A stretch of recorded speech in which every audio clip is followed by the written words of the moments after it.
Greg was on a weekend camping trip with his friends in the remote wilderness. As night fell on the first day, they sat around the campfire telling scary stories late into the night. Eventually everyone turned in, except for Greg, who stayed up to stoke the fire.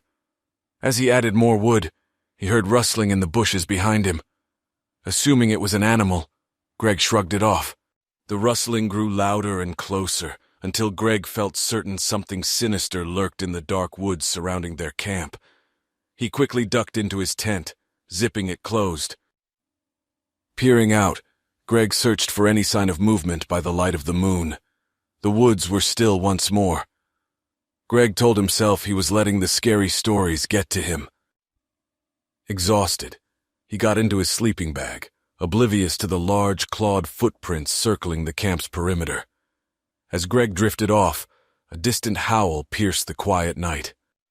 Morning sunlight streaming through the tent woke Greg. He dressed quickly, eager to put distance between himself and this area. Greg went to rouse his still slumbering friends. But when he pulled back their sleeping bag covers, Greg recoiled in horror. There were only torn, bloody remnants of what used to be his friends. Greg sprinted from the campsite, crashing blindly through the woods with no trail or compass to guide him.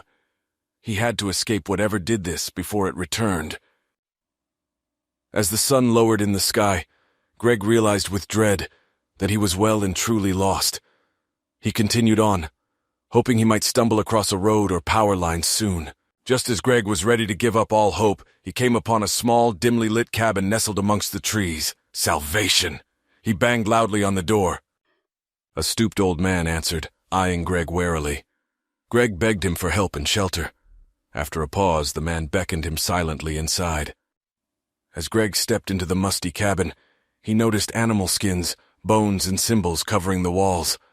The man told Greg to pay them no mind, then turned to stir a bubbling pot on the stove. Greg's unease grew as the man offered him a bowl of foul-smelling stew. But driven by hunger, Greg devoured it quickly. Within minutes, his limbs grew heavy and darkness crept into his vision.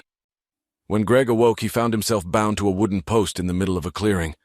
The old man stood nearby chanting, a curved ritual blade in his hands. Greg screamed and pleaded to be released, but the crazed man only smiled. "The beast must feed," he declared, raising the blade over Greg's heart. Squeezing his eyes shut, Greg braced for death. An ear-splitting roar erupted from the forest.